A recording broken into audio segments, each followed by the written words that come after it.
प्रिय विद्यार्थियों, जीवाणुवीय पुनर्योजन इस ई लेक्चर के माध्यम से हम पूर्व में रूपांतरण के बारे में अध्ययन कर चुके हैं।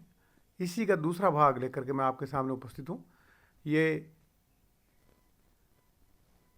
जीवाणुवीय पुनर्योजन का दूसरा प्रकार, जो कि कॉन्जुगेशन और जिसे हम कह सकते हैं संयुग्मन के नाम से जाना जाता है। संयुग्मन जिसके अंदर दो जीवाणु की कोशिकाएं आपस में एक दूसरे के पास पास आती है, उनके बीच में जेनेटिक मटेरियल का एक्सचेंज होता है और नर कोशिका मादा कोशिका में बदल जाती है। ये कॉन्जुगेशन कहलाता है। कॉन्जुगेशन के अंदर physical contact of bacterial cell is very necessary. आने वाली स्लाइड्स के अंदर इसका हम विस्तार से अध्ययन करेंगे। जेनेटिक रिकॉम्बिनेशन, जैसा कि हम जानते हैं कि यह एक जीन का आपस में एक्सचेंज है, जो कि डीएनए मॉलिक्यूल को एक कोशिका से दूसरी कोशिका में ले जाता है और नए कॉम्बिनेशंस का निर्माण करता है, जिसे हम आनुवांशिक पुनर्योजन या बैक्टीरिया में होता है, इसलिए इसे हम जीवाणुवीय पुनर्योजन के नाम से पहचानते हैं। Like mutation, genetic recombination contributes to a population's genetic diversity, which is the source of variation in evolution. हम किसी भी नई जाति के इवॉल्वमेंट के लिए, और हम कह सकते हैं कि इवोल्यूशन के लिए जेनेटिक डाइवर्सिटी या वेरिएशन बहुत ही ज़रूरी है। और यही वेरिएशन जो कि जेनेटिक रिकॉम्बिनेशन से उत्पन्न होता है, इसी के द्वारा हम नई जाति की उत्पत्ति या उसके निर्माण की व्याख्या करते हैं। In highly evolved organisms such as present day microbes, recombination is more likely than mutation to be beneficial, because recombination will less likely destroy a genetic function and may bring together combinations of genes that enable the organisms to carry out a valuable new function. एक हम mutation होता है जिसके द्वारा भी उत्परिवर्तन पैदा होता है, जिसके अंदर नया कॉम्बिनेशन बनते हैं, लेकिन म्यूटेशन कभी भी घातक हो सकता है। लेकिन आनुवांशिक पुनर्योजन कभी भी घातक नहीं होता है, कभी भी वो जेनेटिक फंक्शन को डिस्ट्रॉय नहीं करता ऑर्गेनिज्म का। और इसीलिए जेनेटिक रिकॉम्बिनेशन के द्वारा नए कॉम्बिनेशंस और नए पुनर्योजन उत्पन्न होते हैं, जिसके द्वारा जाति की क्वालिटी के अंदर वृद्धि होती है।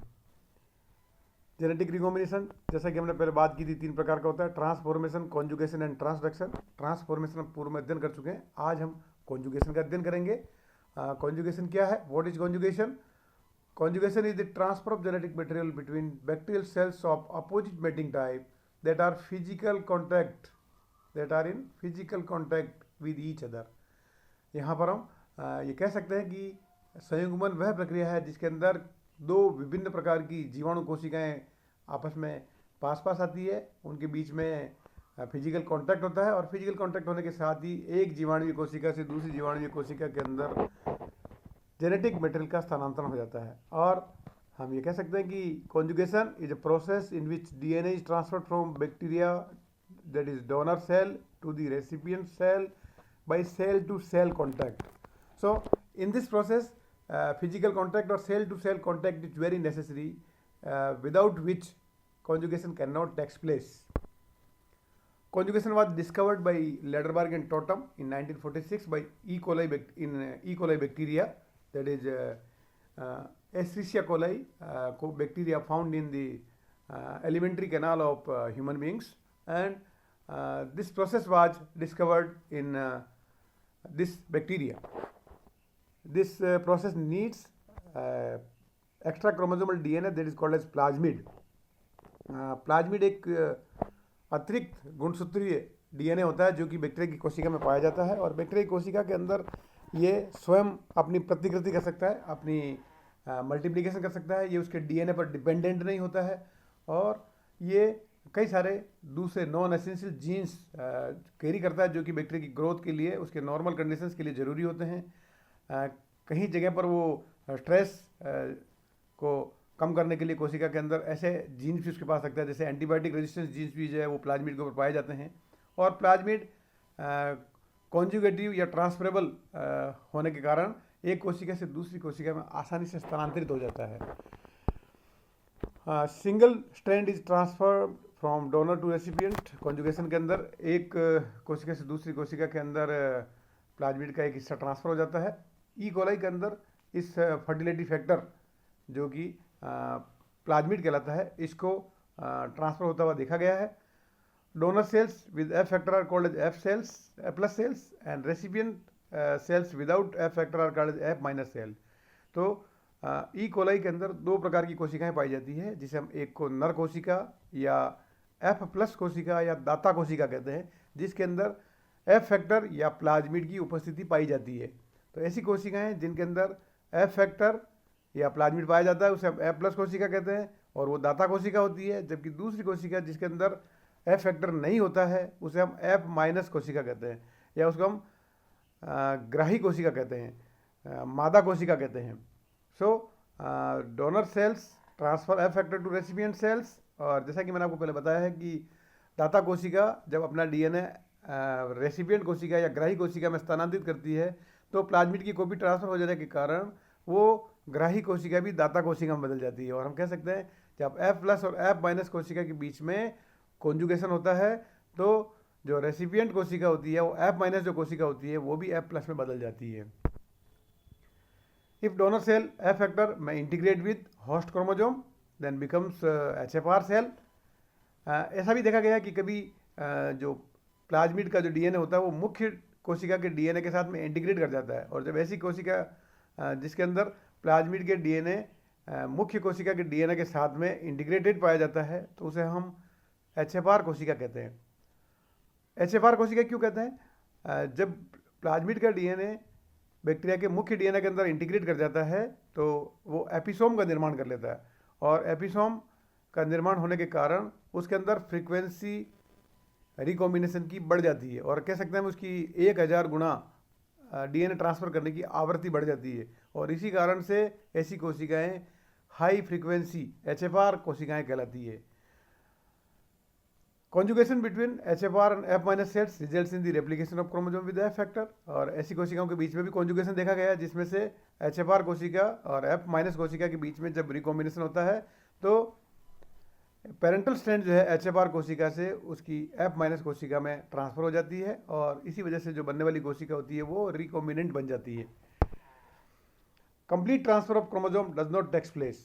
कॉन्जुगेशन की जो प्रक्रिया होती है उसके अंदर कभी भी संपूर्ण क्रोमोजोम का स्थानांतरण नहीं होता है, क्योंकि कॉन्जुगेशन कुछ सेकंड्स के लिए होता है। बैक्टीरिया की कोशिकाएं कुछ सेकंड्स के लिए पास पास आती है, उनके बीच में एक संयुग्मन नाल बनती है, और उस संयुग्मन नाल के माध्यम से डीएनए एक कोशिका से दूसरी कोशिका में स्थानांतरित हो जाता है। लेकिन कभी भी कॉन्जुगेशन बहुत लंबे समय के लिए नहीं होता, और कभी भी डीएनए का स्थानांतरण भी पूरा का पूरा कभी भी एक जीवाणु की कोशिका से दूसरी जीवाणु कोशिका में नहीं होता है, और इसीलिए बनने वाली कोशिकाएं हमेशा मीरोजाइगोट बनती है। कभी भी कंप्लीट जाइगोट का निर्माण जीवाणु कोशिका में नहीं देखा गया है, और इसीलिए इसे हम मीरोजाइगोट कहते हैं। Only a small piece of F factor leads the chromosomal genes into F minus cell.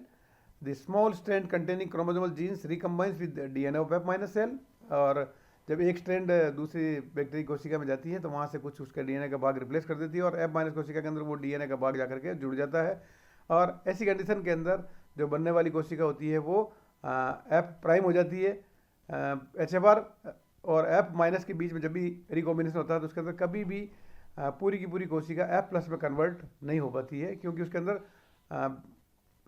दाता कोशिका का डीएनए जो है वो ट्रांसफर होता है, और वो जाकर के उसके मुख्य डीएनए के अंदर एफ माइनस कोशिका में जुड़ जाता है, और इसीलिए बनने वाली कोशिकाएँ रिकॉम्बिनेंट होती है जिसे हम एफ प्राइम कहते हैं। हम चित्र के द्वारा समझ सकते हैं इसको कि किस प्रकार से एफ प्लस और एफ माइनस कोशिका के बीच में कॉन्जुगेशन होता है, और किस प्रकार से HFR और एफ माइनस कोशिका के बीच में रिकॉम्बिनेशन होता है। अगर हम यहाँ पर देखें तो ये एफ प्लस कोशिका है और ये एफ माइनस कोशिका है। एफ प्लस कोशिका के अंदर यहाँ पर ये प्लाज्मिड दिखाया गया है, जो कि ये बैंगनी कलर के अंदर दिखा रखा है, जबकि हम देखते हैं कि जब एफ प्लस और एफ माइनस कोशिकाएं पास पास आती है तो इनके बीच में एक कॉन्जुगेशन ट्यूब का निर्माण होता है, और इस कॉन्जुगेशन ट्यूब के माध्यम से प्लाज्मिड की कॉपी होकर के एफ माइनस कोशिका के अंदर ट्रांसफर हो जाती है। और अगर हम यहाँ पे देखें तो ये भी एफ प्लस हो गई और ये भी एफ प्लस हो गई, क्योंकि दोनों के ही अंदर प्लाज्मिड की कॉपी ट्रांसफर होकर के चली गई है। दूसरे केस के अंदर जैसा कि मैंने आपको बताया कि जो कभी कभी बैक्टीरिया के डीएनए के अंदर उसके प्लाज्मिड का डीएनए इंटीग्रेट कर जाता है इसके अंदर, और जब ये कंडीशन हो जाती है तो ऐसी कोशिका के अंदर एपिसोम का निर्माण हो जाता है, और एपिसोम का निर्माण होने से ये कोशिका हाई फ्रीक्वेंसी कोशिका कहलाती है, हाई फ्रीक्वेंसी सेल बन जाती है, एचएफआर सेल बन जाती है। और ऐसी एचएफआर सेल जब F माइनस कोशिका के साथ में कॉन्जुगेशन करती है, उनके बीच में कॉन्जुगेशन ट्यूब का निर्माण होता है, और कॉन्जुगेशन ट्यूब का निर्माण होने के साथ ही इसमें से डीएनए की कॉपी होकर के दूसरी कोशिका के अंदर, रेसिपिएंट कोशिका के अंदर चली जाती है, और रेसिपिएंट कोशिका के अंदर दाता कोशिका से कुछ डीएनए ट्रांसफ़र हो जाता है, और डीएनए ट्रांसफ़र होने के कारण ये F माइनस कोशिका F प्राइम कोशिका में बदल जाती है। तो यहाँ पर ये रिकॉम्बिनेशन की प्रक्रिया हो जाती है। इसके अंदर एक तीसरा प्रोसेस और दिखाया जाता है जिसको हम सेक्स टक्शन कहते हैं, लैंगिक क्रमण कहते हैं। लैंगिक क्रमण में ऐसा होता है कि जो एचएफआर कोशिका होती है जिसके अंदर प्लाज्मिड का डीएनए बैक्टीरिया के डीएनए के अंदर घुस जाता है, लेकिन कभी कभी ये रिवर्सिबल होता है और बैक्टीरिया का डीएनए से प्लाज्मिड का डीएनए पुनः अलग हो जाता है। जब पुनः अलग होता है तो वो कुछ डीएनए बैक्टीरिया के डीएनए का साथ लेकर के आ जाता है।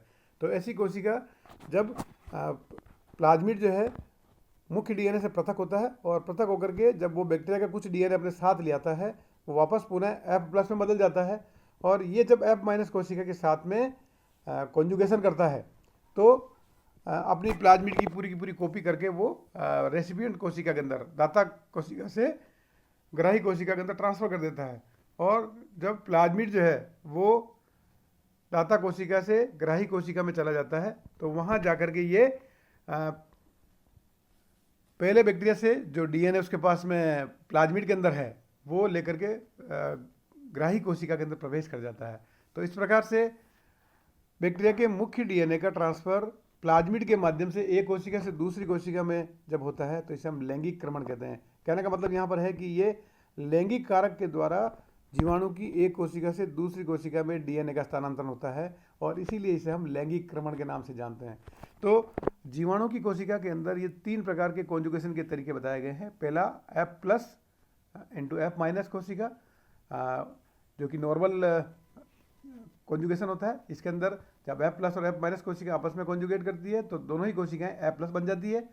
दूसरे केस के अंदर HFR सेल का F माइनस कोशिका से कॉन्जुगेशन होता है, और इसके अंदर बनने वाली कोशिका F प्राइम बनती है, क्योंकि इसके अंदर बैक्टीरिया के मुख्य डीएनए का ट्रांसफ़र एक कोशिका से दूसरी कोशिका में हो जाता है। एक पीस ऑफ मुख्य DNA is transferred from one cell to the another cell, and therefore such कोशिका becomes F prime.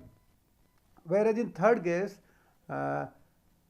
the plasmid DNA reintegrate from the bacteria DNA, and it becomes some special F prime cell, that is having the plasmid is having main DNA of the bacteria.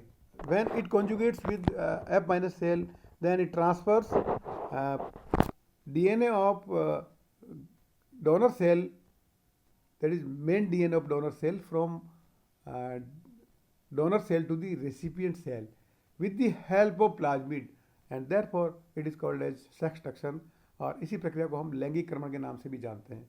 तो इस प्रकार से हम conjugation के अंदर ये 3 process जो है वो समझते हैं। आगे आने वाले थर्ड पार्ट के अंदर हम इसके ट्रांसडक्शन का अध्ययन करेंगे, जो कि इसका तीसरा भाग होगा।